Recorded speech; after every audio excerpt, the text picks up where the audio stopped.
नमामि तव दास दास म्हणता, माते कशाचे भय. रामा जाईन ज्या स्थळी सुख घना,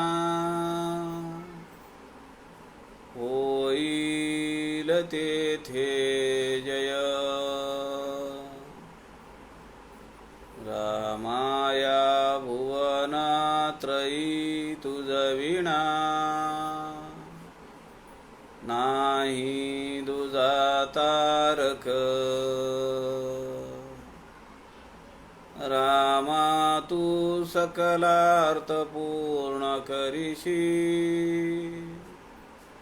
तू तात मी बालक.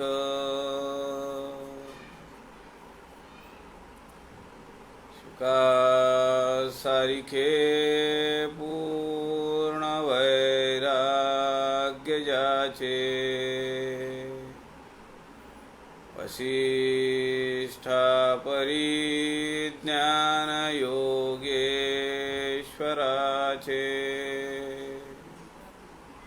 कवी वाल्मीकी सारिखा मान्य ऐसा. नमस्कार माझा सद्गुरु रामदासा. जय जय रघुवीर समर्थ, सब संतन की जय.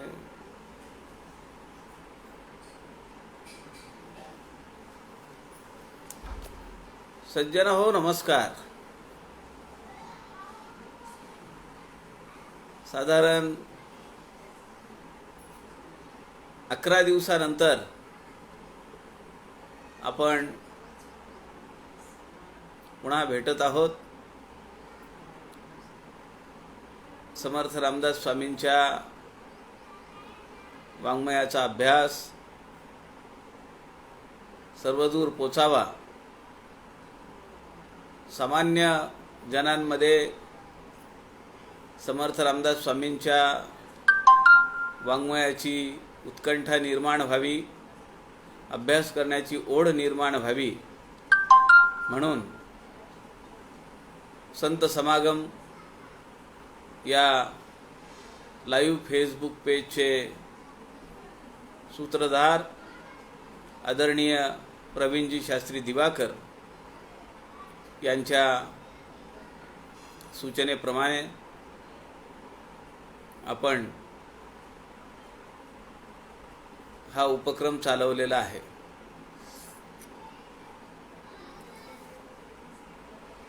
दहा मे पासून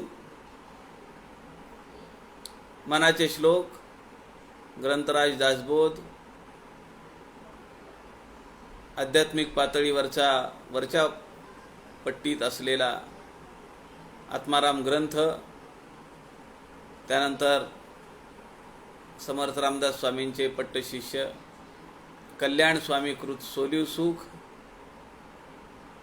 समर्थ रामदास स्वामी कृत करुणाष्टके आणि आनंदवन भुवनी या वाङ्मयाचा आपण विचार केला, त्यावर अभ्यास करण्याचा प्रयत्न केला.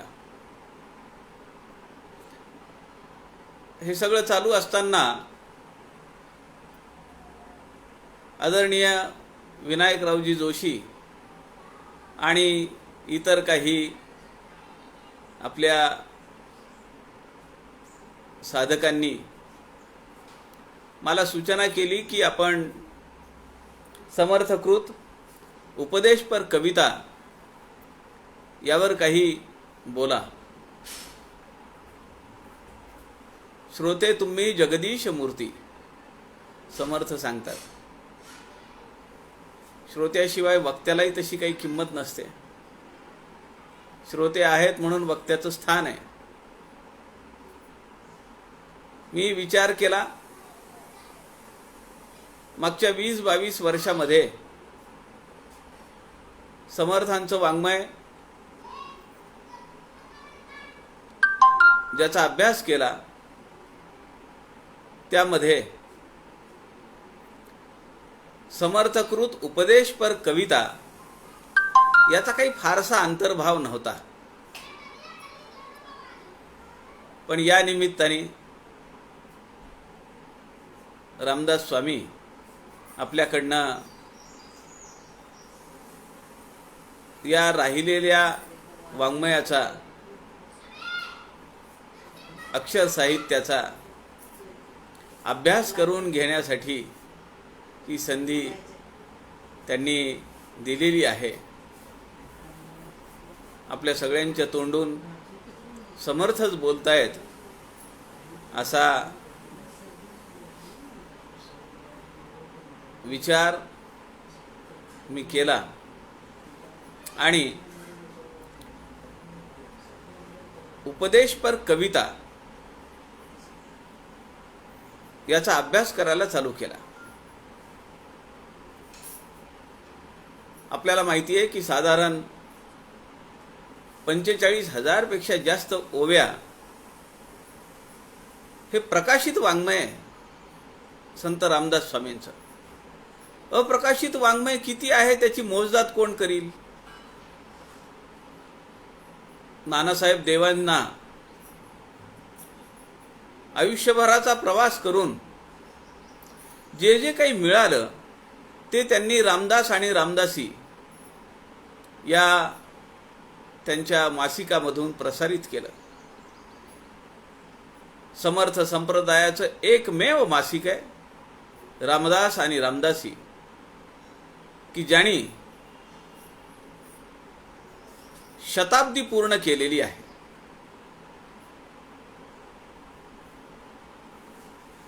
शंभर वर्षापेक्षा जास्त काळापासून समर्थांच्या वाङ्मयावर आधारित असलेलं हे मासिक समर्थ वाग्देवता मंदिर आणि सत्कार्योत्तेजक सभा धुळे हे चालवत आहेत. याचा आपल्याला सार्थ अभिमान वाटला पाहिजे. माझी आपल्याला विनंती आहे की रामदास आणि रामदासी या अंकाची आपण मासिक वर्गणी, वार्षिक वर्गणी भरली पाहिजे. कमी वर्गणी आहे, 150-200 रुपये काहीतरी त्या अंकाची वर्गणी आहे, वार्षिक वर्गणी. समर्थ रामदासांच्या अक्षर वाङ्मयावर आधारित असं हे मासिक धुळ्याहून प्रकाशित होतं आहे आणि सलग 100 वर्ष हे प्रकाशित होत आहे. एवढ्या मोठ्या कार्याला आपण सलाम केला पाहिजे आणि त्याचा वर्गणीदार झालं पाहिजे, जेणेकरून जी मंडळी हे चालवत आहेत त्यांना हुरूप येईल, त्यांना आनंद वाटेल. त्यामुळे रामदास आणि रामदासी या अंकाची वार्षिक वर्गणी आपण भरायला पाहिजे. सध्या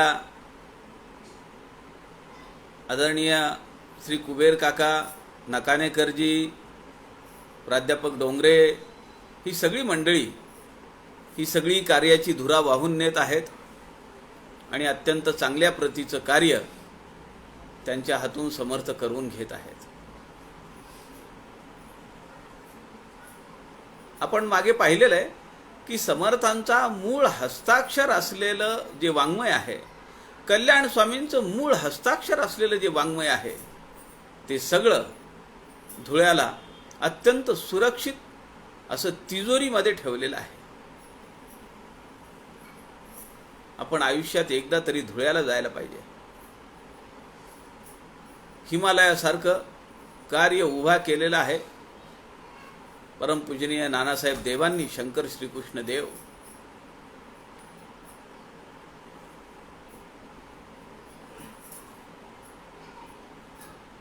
याच्यासाठी वर्गणी भरण्यासाठी आपल्या गळीमध्ये मागच्या वर्षी प्राध्यापक देवेंद्र डोंगरे आले होते. त्यांनी काही पुस्तकं त्या ठिकाणी वितरित केली. त्या पुस्तकामध्ये तिथला फोन नंबर आहे. कारण आत्ता या व्यासपीठावर ज्यांच्याकडे नंबर असेल प्राध्यापक डोंगरेंचा किंवा त्यांच्या सुविद्य पत्नी सौ लता डोंगरे, त्यासुद्धा या वर्षापासून आपल्या दासबोध सखोल अभ्यास उपक्रमाच्या अभ्यासार्थी झालेल्या आहेत. त्यांनासुद्धा तुम्हाला संपर्क करता येईल आणि ही वर्गणी भरून रामदास आणि रामदासी अंक हा आपल्या घरी पोचेल याची व्यवस्था करता येईल. सज्जनो, आपल्याला माहिती आहे की 45-46 हजार ओव्यांची काव्यसंपदा समर्थांची प्रकाशित अशी ही काव्यसंपदा आहे. यामध्ये 7,751 ओव्या या ग्रंथराज दासबोधाच्या आहेत.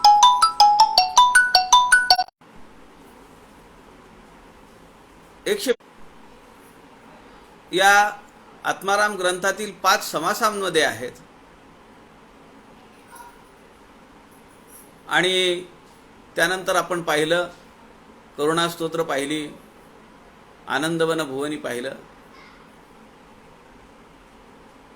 आता राहिलेलं जे वाङ्मय आहे ते वेगवेगळ्या प्रसंगी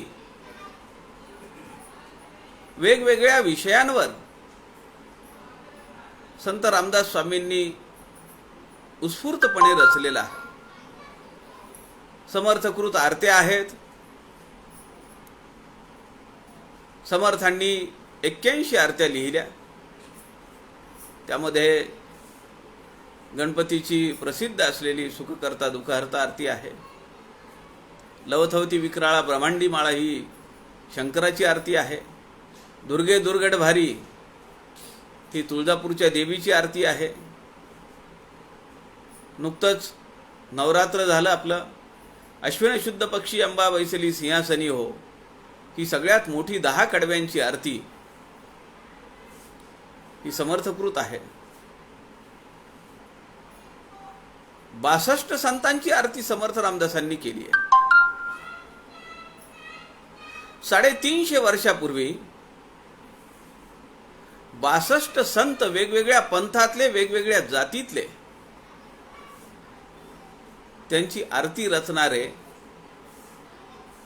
संत रामदास स्वामी हे अत्यंत विरळा संत आहेत.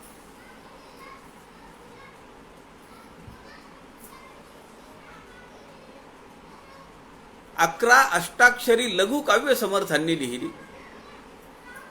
प्रत्येक चरणामध्ये 8 शब्द आहेत म्हणून ती अष्टाक्षरी. 11 लघु काव्य समर्थ रामदासांनी लिहिली.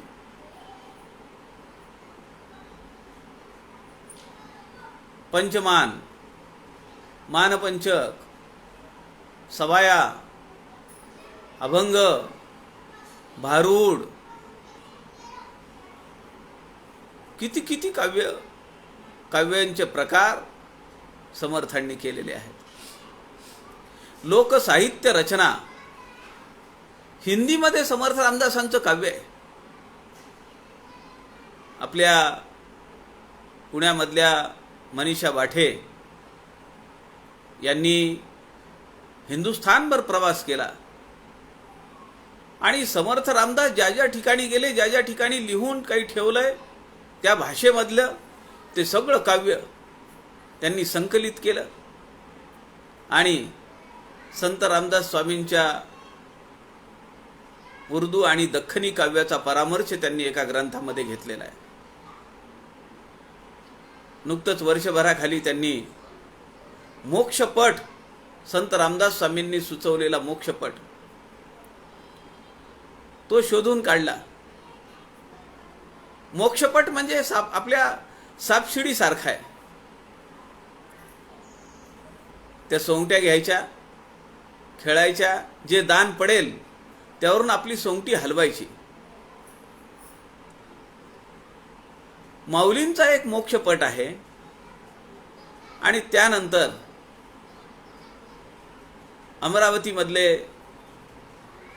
अमरावती जिल्ह्यामधले माधानचे परमपूजनीय गुलाबराव महाराज त्यांनी सुद्धा मोक्षपट लिहिलेला आहे.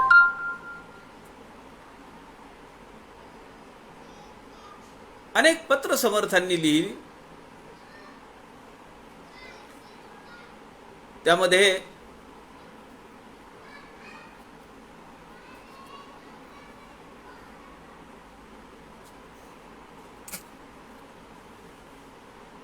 त्यामध्ये राजकीय पत्र आहेत. संभाजीराजांना लिहिलेलं पत्र आहे, शिवाजी महाराजांना पण लिहिलेलं पत्र आहे. आपले ज्येष्ठ बंधू श्री गंगाधर पंतांना लिहिलेलं पत्र आहे. गंगाधर पंतांची पुत्र, त्यांची 2 मुलं श्यामजी आणि रामजी यांना लिहिलेलं पत्र आहे. आपल्या पुतण्यांना लिहिलेलं पत्र आहे. शिष्यांना लिहिलेली पत्र आहेत. मठपतींना लिहिलेली पत्र आहेत. साहित्यातल्या वेगवेगळ्या अंगांवर लिहिलेलं काव्य समर्थ रामदासांचं आहे. प्रसंगोपात क्षात्र धर्म सांगितला म्हणून क्षात्र धर्माचा एक समास. सामानगडावर बांधकाम चालू होतं, किल्ल्याचं, सामानगडाचं. मला मोठा आनंद वाटतो. जसे समर्थांचे पहिले 3 शिष्य आहेत, 3 मठपती, पिटके, चित्राव आणि थिटे. या थिटे घराण्याशी संबंध असलेल्या सौ शुभदा थिटे या आपल्या दासबोध सखोल अभ्यास परिवाराच्या एक अभ्यासू चिकित्सक, अभ्यास करणाऱ्या त्या साधक आहेत. त्याचप्रमाणे यावर्षी ज्या सामानगडाचं बांधकाम चालू असताना समर्थ रामदासांनी सेवक धर्म सांगितला, जे काव्य त्या सामानगडावर उत्स्फूर्तपणे बाहेर पडलं, त्या सामानगडकर, त्या साधक यावर्षी त्यांनी दासबोध सखोल अभ्यासला प्रवेश घेतलेला आहे. असा दासबोध सखोल अभ्यास वेगवेगळ्या अभ्यासार्थींच्या, त्यांच्या पाठीमागे असलेला एक मोठा वारसा आपल्या दास परिवाराला मिळतो आहे. ही आपल्यासाठी समाधानाची आणि अभिमानाची गोष्ट आहे.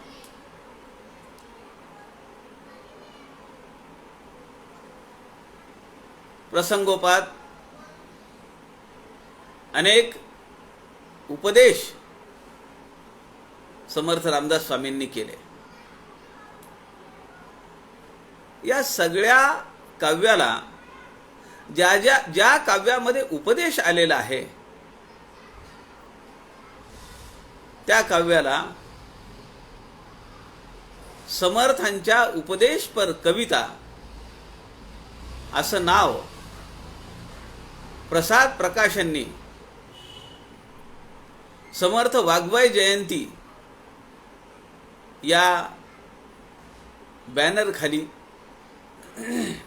10 ग्रंथांचं प्रकाशन केलं, 10 खंडांचं प्रकाशन केलं. त्यामध्ये एक खंड आहे समर्थांच्या उपदेशपर कविता.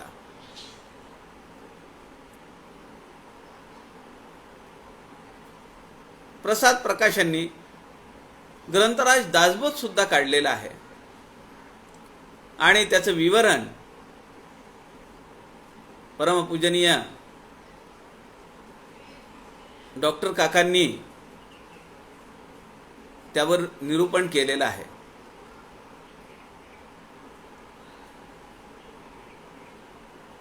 असा समृद्ध वारसा प्रसाद प्रकाशांनी समर्थांच्या वाङ्मयावर विवेचन असलेला, थोडक्यामध्ये त्या शब्दांचा अर्थ दिलेला असं हे सगळं साहित्य आपल्यासाठी उपलब्ध करून ठेवलेलं आहे. समर्थांचा दासबोध आणि मनाचे श्लोक सोडून समग्र समर्थ वाङ्मय कालनिर्णयकार आदरणीय जयंतरावजी साळगावकरांनी तो ग्रंथ प्रसिद्ध केला. त्याचे संपादक नागपूरचे आदरणीय डॉक्टर म रा जोशी आहेत. 1000 पानांचा हा ग्रंथ आहे आणि या ग्रंथामध्ये ग्रंथराज दासबोध आणि आत्माराम सोडून समर्थांचं सगळं काव्य अंतर्भूत आहे.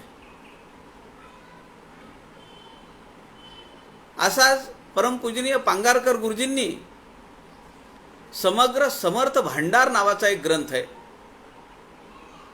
तो आपल्या समर्थ सेवा मंडळाने प्रकाशित केलेला आहे. त्यामध्ये सुद्धा ग्रंथराज दासबोध आणि मनाचे श्लोक सोडून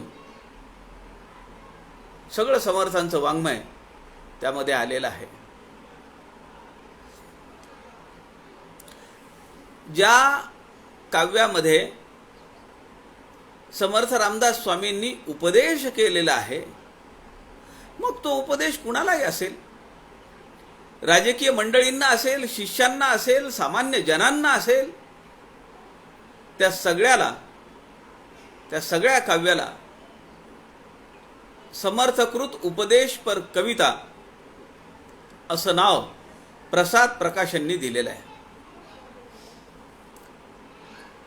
11 दिवसाचा आपण खंड घेतला.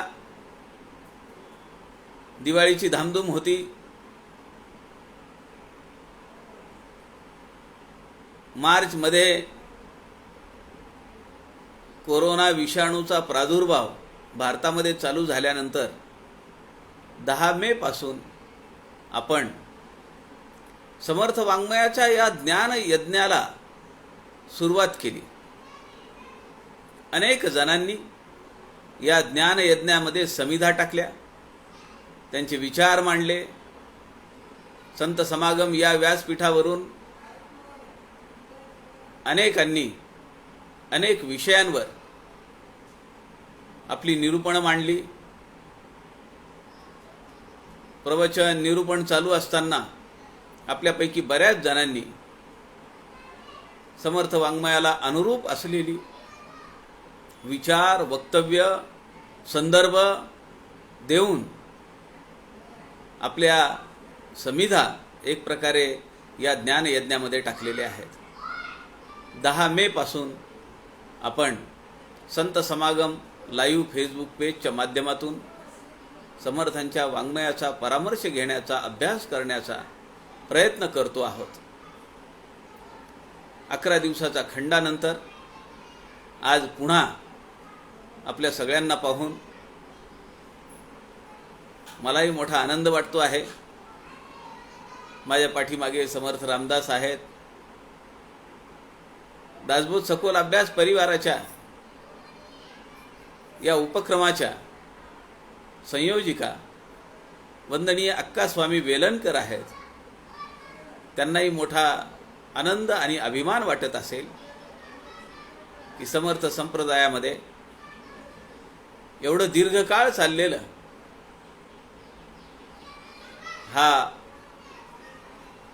ज्ञानयज्ञ तो तर चालूच आहे. यापेक्षा वेगळा असू आपण आपला जो दासबोध सखोल अभ्यासचा साधना सप्ताह आहे तो सुद्धा यावर्षी कोरोना विषाणूच्या संसर्गातून ही लॉकडाऊन परिस्थिती, प्रवास सगळा बंद असल्यामुळे आपण तो साधना सप्ताह सुद्धा ऑनलाईन पद्धतीने घेतला. शिवतरघळीमध्ये या साधना सप्ताहाला 125-150 लोक असतात. मला मोठा अभिमान वाटतो या परिवाराचा. 382 उपस्थिती असलेली एक सभा या दासबोध सखोल अभ्यास परिवाराने पाहिलेली आहे. 13 प्रवचन साधना सप्ताह पूर्व प्रवचन मालिकेमध्ये झाली आणि 7 प्रवचन ही साधना सप्ताहात झाली. 13 + 7 20 प्रवचन अनेक विषयांवर अभ्यासू वक्त्यांनी, दिग्गज प्रवचनकारांनी आपले विषय मांडले. आपण पत्रद्वारा दासबोध अभ्यास केला. समर्थ विद्यापीठाच्या परीक्षा दिल्या, तिथल्या 3 परीक्षा दिल्या. मनोबोधाचा विषय मनोबोध विशारद नावाची परीक्षा दिली. त्यानंतर दासबोध सखोल अभ्यासला प्रवेश घेतला. दासबोध सखोल अभ्यास पूर्ण झाल्यानंतर दासबोध सखोल अभ्यास पुरवणी उपक्रमामध्ये प्रवेश घेतला. पण आपण समर्थकृत उपदेशपर कवितांना स्पर्श फार केलेला नाहीये. काही प्रश्नांमध्ये प्रसंगोपात त्याचा संदर्भ आला, त्याचा आपण चिंतन केलं, त्याचा अभ्यास केला. पण समर्थांची उपदेश असलेली कविता, ते जे काव्य आहे त्याचा आपण कुठे विचार केलेला नाहीये. तो विचार आपण आजपासून चालू होणाऱ्या या दुपारी 3 ते 4 या सदरामध्ये, या वेळेमध्ये संत समागम व्यासपीठावरून आपण करण्याचा प्रयत्न करूया.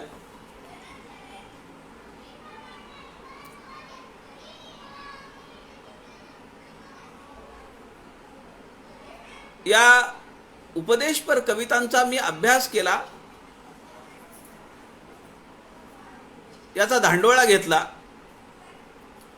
आणि असं वाटतंय की आपण काही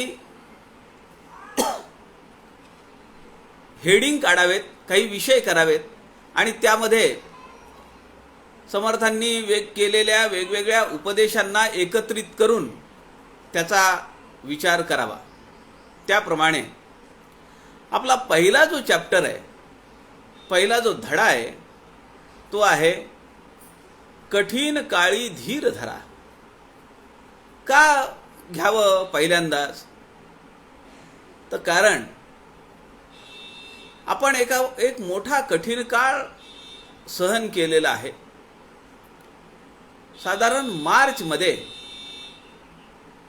आपल्या देशामध्ये कोरोना संसर्ग चालू झाला. करोडो लोकांना आत्तापर्यंत या कोरोना विषाणूची लागण झाली आणि लाखो लोक आत्तापर्यंत या विषाणूचे बळी ठरलेले आहेत. आता या 4 दिवसामध्ये पुन्हा अशी एक वदंत आली आहे की दुसरी लाट कोरोना विषाणूची येत आहे. अनेक देशांमध्ये लॉकडाऊन सारखी परिस्थिती निर्माण झाली आहे.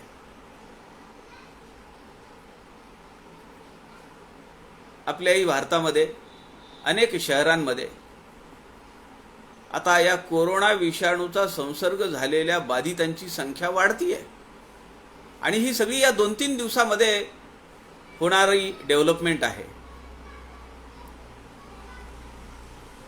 परमेश्वराला माहिती आहे ही परिस्थिती कधी संपेल. आजही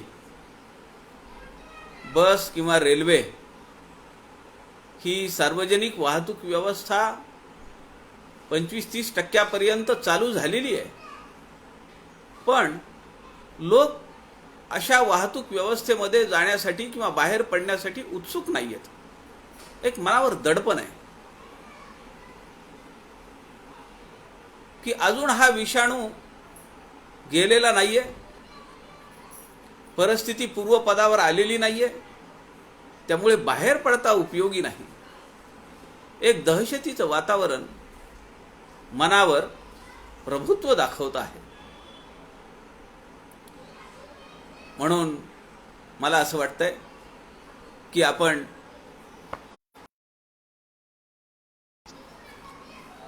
समर्थ रामदासांनी अशा कठीण काळामध्ये कसं राहावं, कसं वागावं, कसं धारिष्ट ठेवावं यावर काही काव्य लिहिलेलं आहे.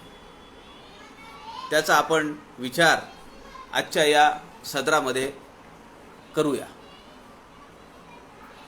श्रीराम समर्थ. श्रीराम. धीर धरा, धीर धरा तकवा, हडबडू गडबडू नका. काळ देखोणी वर्तावे, सांडावे भय पोटीचे. श्रीराम. धरावा धीर तो मोठा, विचारे पाहता बरे. अधीर माणसे खोटी, काम काही कळेची ना. श्रीराम. धाकेची चळचळा कापे, भेण्याची फळफळा मुते. बोबडी पडिली तोंडी, घाविरे चाचिरे पडे. श्रीराम. खादाळ आळशी मंदू, सूचना ते कळेची ना. प्रसंगी चळचळा कापे, तो प्राणी आत्मघातकी. श्रीराम. 4 काव्यांचं हे 4 कडव्यांचं हे एक काव्य आहे. आणि यामध्ये समर्थ म्हणतायत प्रसंग कठीण आहे, काळ कठीण आहे, पण धारिष्ट्याने त्याला सामोरं जायला पाहिजे. धीर धरा, धीर धरा, हे त्याचं पहिला चरण आहे. धीर धरा, धीर धरा तकवा, हडबडू गडबडू नका. काळ देखोनी वर्तावे, सांडावे भय पोटीचे. धीर धरा हा शब्द म्हणला की आपल्या लक्षात येईल की धारिष्ट धरण्यासाठी सांगितलंय. गडबडून जाऊ नका, थोडा वेळ शांत रहा. या शब्दांची रचना ध वर रफार आहे. धीर धरा, धीर धरा अशी ती रचना आहे. त्यामुळे लक्षात येणार नाही, परंतु तो जर शब्द पाहिला आपण तर तो धीर धरा, धीर धरा असंच आहे.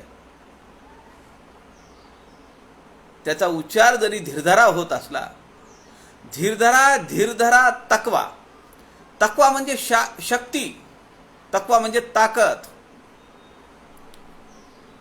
धरून ठेवा ताकद तुमची, धरून ठेवा तुमची शक्ती तुमच्याजवळ.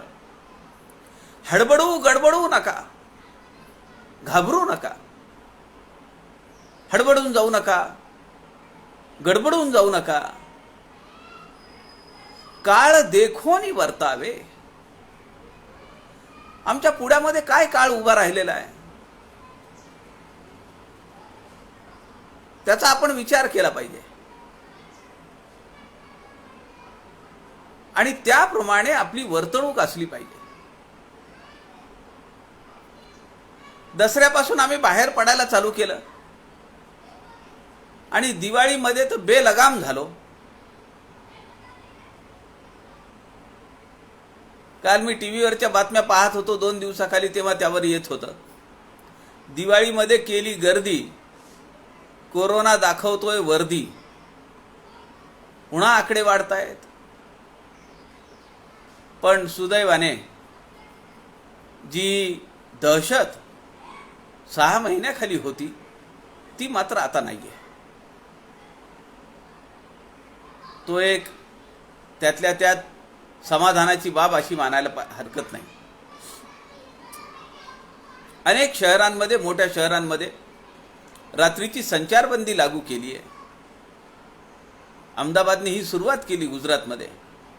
पुन्हा लॉकडाऊन येईल का काय अशी बऱ्याच जणांच्या मनामध्ये भीती आहे. आणि आपण पाहिलंय की लॉकडाऊनच्या काळामध्ये अत्यंतिक नैराश्यग्रस्त झालेले लोक आहेत, वैफल्यग्रस्त लोक आहेत. हाताचं काम गेलं, जे अर्थार्जन होतं ते बंद पडलं, प्रपंच चालवायचा आहे. त्यामध्ये अनेक जण उद्ध्वस्त झालेले आहेत. परमेश्वराची योजना काय आहे माहिती नाही, पण समर्थ आम्हाला 350 वर्षापूर्वी सांगून गेले, काळ कठीण येऊ शकतो, प्रसंग कठीण येऊ शकतो, पण तुम्ही धारिष्ट ठेवलं पाहिजे. तुमची ताकद, तुमची शक्ती ही सांभाळून ठेवली पाहिजे. काळ देखोनी वर्तावे. बाहेर पडू नका म्हणून सांगितलंय, मग आपण शक्यतो बाहेर पडू नये. अत्यंत आवश्यक असेल तर बाहेर जावं, पण तो तोंडाला मास्क असावा, हात स्वच्छ करावेत, जास्त बडबड करू नये, गर्दीची ठिकाणं टाळावीत. म्हणून समर्थ 3ऱ्या चरणामध्ये म्हणतात, काळ देखोनी वर्तावे, सांडावे भय पोटीचे. मनामध्ये भय दाटून आले. 6 महिने झालं, वर्ष झालं, मुलांना पाहिलेलं नाहीये. माझ्या कॉलनीमध्ये 2 कुटुंब आहेत. त्यांची मुलं परदेशी आहेत, अमेरिकेत आहेत, जर्मनीत आहेत. या वर्षभरामध्ये मागच्या मार्च नंतर, फेब्रुवारी नंतर, कारण जगामध्ये कोरोनाचा संसर्ग तर 2 महिने अगोदरच चालू झाला, डिसेंबर पासून. विमानं बंद होत राहिली, फिरणं बंद होत राहिलं. यांना नातू झाले. नातू आता 9-10 महिन्याचे, वर्षाचे होतील, 1-2 महिन्यांनी.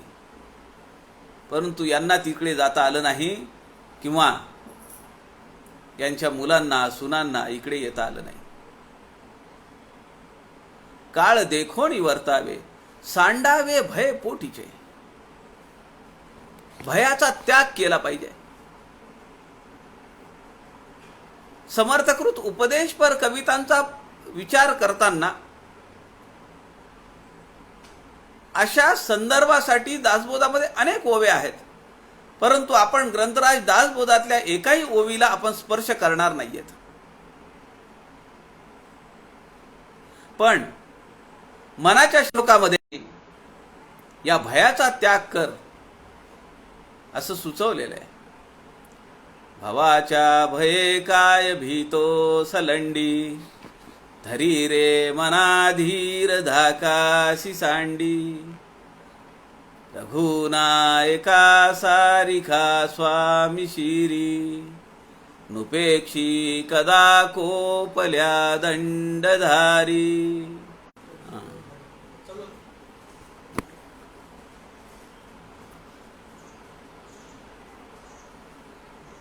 समर्थ मनाच्या श्लोकामध्ये